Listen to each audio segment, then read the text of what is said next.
Assalamualaikum warahmatullahi wabarakatuh. Perkenalkan, nama saya Muhammad Fahrial Alfani dengan NIM 24021150006.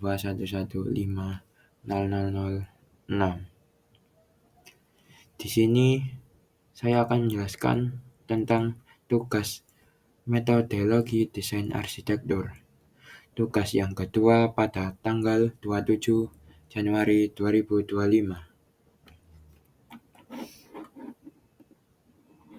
Di sini saya akan menjelaskan tentang inventory terlebih dahulu. Inventory atau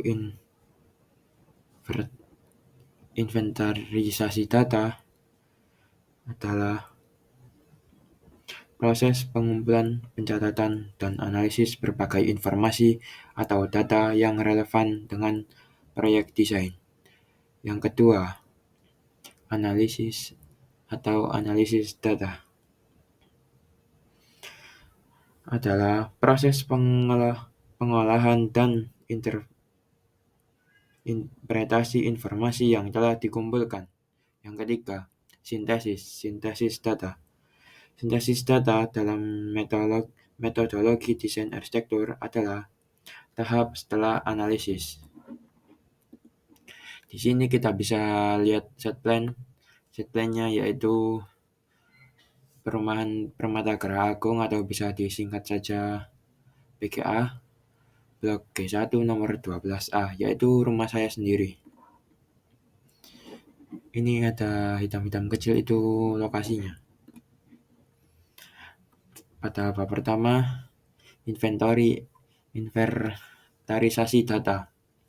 Yang pertama ada elemen fisik, tipografi, kondisi permukaan tanah relatif datar, dengan sedikit variasi elevasi.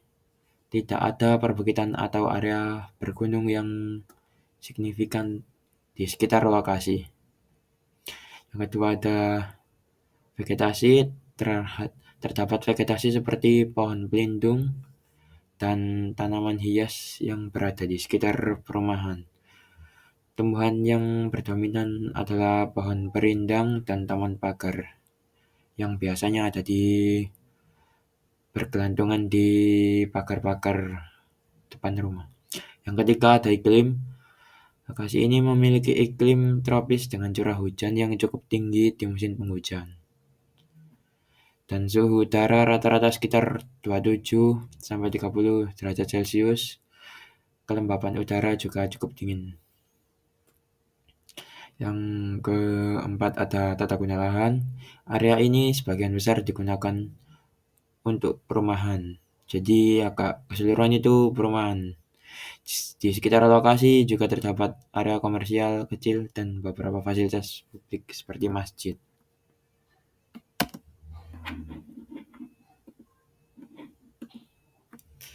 Dan yang terakhir yang selanjutnya ada elemen buatan.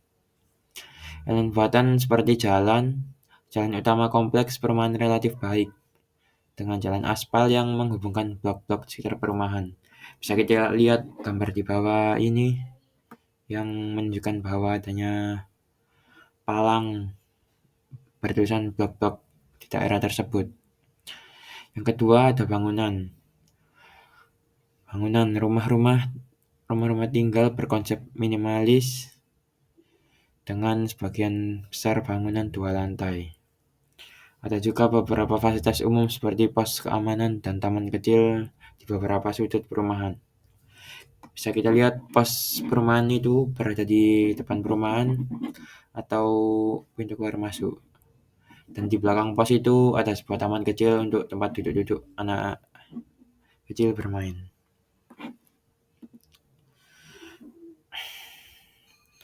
Selanjutnya ada elemen sosial. Yang pertama, pola aktivitas manusia. Kegiatan yang dominan di daerah saya, perumahan PGA, adalah aktivitas sehari-hari penghuni perumahan, seperti bekerja, belanja di pasar, dan kegiatan sosial di masjid. Untuk contohnya kita ambil sosial di masjid. Ini lagi ada pengajian di masjid saya. kedua ada penggunaan ruang publik. Beberapa ruang publik seperti taman kecil, area bermain anak, dan pos keamanan. Ruang privat, mayoritas lahan digunakan untuk rumah tinggal. Norma buaya. Masyarakat sekitar cenderung memiliki norma sosial yang ramah dan saling membantu. Nah, dari sebelah gambarnya masjid ini, kita bisa lihat taman ruang publik yang biasanya dibuat untuk anak kecil bermain bola. Next slide, elemen visual. Yang pertama ada pemandangan. Dari lokasi ini terlihat pemandangan yang tenang dengan lingkungan perumahan yang cukup tertata rapi. Nah, itu ada gambar sawah, tapi itu agak ketutup pas fotonya.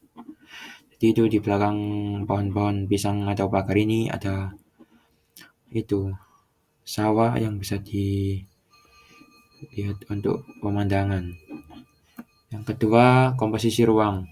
Tata letak perumahan cukup teratur dengan blok rumah yang saling berdekatan, namun tetap memberikan ruang terbuka di antaranya. Jalur jalan menghubungkan setiap blok secara efisien. Bisa kita lihat gambar yang di tengah itu untuk komposisi ruang. Yang ketiga ada elemen estetis.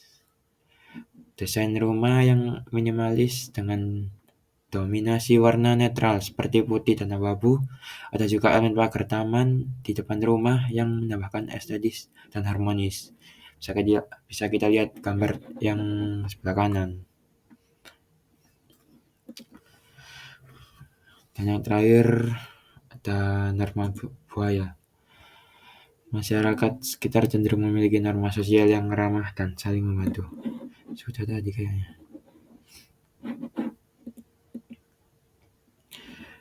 Selanjutnya kita bisa lihat teknik pengambilan data atau pemetaan. Ini adalah bisa lihat panah yang kiri paling atas, jalan setempat, jalan yang menghubungkan antara blok G1 dengan fasilitas umum. Yang kedua ada panah masjid yang tengah sebelah kiri. Yang ketiga ada titik referensi, pintu keluar atau pintu masuk perumahan. Jadi kayak cuman ada satu saja di pintu keluar masuk utama di perumahan PGA. Yang sebelah kanan atas ada fasilitas umum, pos keamanan. Yang kedua sebelah kanan bawah itu ada site atau lokasi rumah saya sendiri. Yang kedua kita masuk analisis. Yang pertama ada elemen visual. Menganalisis elemen-elemen tersebut untuk mengidentifikasi peluang dan kendala yang ada di lokasi. Menggunakan diagram untuk membantu memahami hubungan antara elemen-elemen di lokasi. Bisa kita lihat diagram pertama, teknik analis, diagram hubungan, relationship diagram.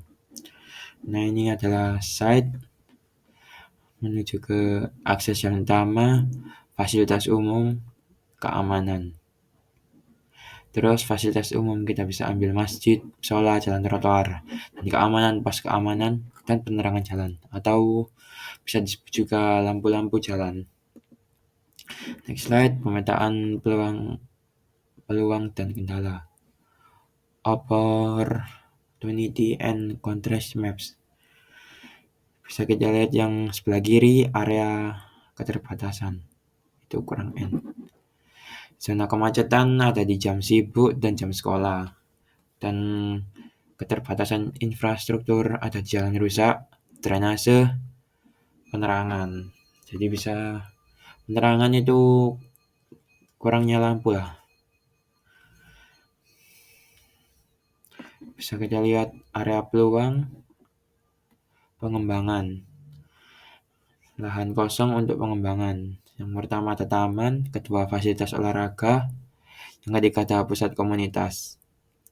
Selanjutnya ada area komersial, yaitu ada pertokoan, perkantoran, pasar modern. yang tidak jauh lokasinya dari perumahan. Yang ketiga ada matrix SWOT. Pertama ada ancaman. Ancamannya adalah peningkatan kemacetan, resiko overpopulasi, dan persaingan. Yang kedua ada peluang, pengembangan RTH, fasilitas tambahan, potensi bisnis. Yang ketiga ada kelemahan, kemacetan, parkir terbatas, infrastruktur perlu diperbaikan. Yang terakhir ada kekuatan, lokasi strategis, aksesibilitas baik, keamanan terjamin. Meski tadi ada kekurangannya lampu, tapi insya Allah keamanannya terjamin kalau di perumahan di situ. Dan yang terakhir ada sintesis diagram ini. Yang pertama ada site, lokasi, atau rumah saya sendiri, menuju ke analis potensi ke potensi site atau potensi lokasi, potensi lingkungan. Terus ada identifikasi kendala. Nah, identifikasi kendala ada 2, kendala fisik, kendala non-fisik, sintesis data, dan solusi desain. Untuk keterangan potensi site, potensi lingkungan, kendala fisik, dan kendala non-fisik, saya akan mengasih tahu apa saja yang ada di dalam subjudul itu. Ini, yang pertama ada potensi site, yaitu spesifikasi ukuran lahan yang tepat. Rumah saya sendiri 7x12, orientasi bangunan ke utara, kondisi tanah yang subur. Yang kedua, potensi lingkungan. Akses spesifikasi melalui jalan utama. Terus ada detail utilitas yang tersedia, air, listrik, limbah, internet, dan sampah. Maksudnya sampah itu pengelolaan sampah yang bisa dibilang lancar lah. Kurang lebih setiap 1 minggu sekali itu ada pengelolaan sampah. Jadi kita tinggal buang sampah di depan, terus ada petugas sampah untuk mengambil atau memungut. Yang terakhir dari potensi lingkungan ada karakteristik iklim dan angin. Selanjutnya ada kendala non-fisik, detail sumber kebisingan, yaitu lalu lintas, industri, laut. Kenapa ada lalu lintas? Karena kan agak berdekatan dengan tol Manyar Surabaya. Industri itu memang berdekatan sekali dengan pabrik-pabrik di situ. Kalau laut agak jauh, tapi biasanya agak dengar-dengar. Selanjutnya ada aspek privasi yang lebih spesifik, terus karakteristik sosial budaya setempat. Yang terakhir adalah solusi desain yang disesuaikan dengan kondisi. Yang pertama ada optimasi layout berdasarkan dimensi lahan. Kedua ada strategi penanganan kebisingan, yaitu penanganan kebisingan yang tadi. Ketiga ada zonasi yang memperhatikan privasi. Yang keempat ada pertimbangan adaptasi sosial budaya. Yang terakhir ada sistem sirkulasi efektif. Sekian presentasi dari saya, Muhammad Fariel Alfani. Wassalamualaikum warahmatullahi wabarakatuh.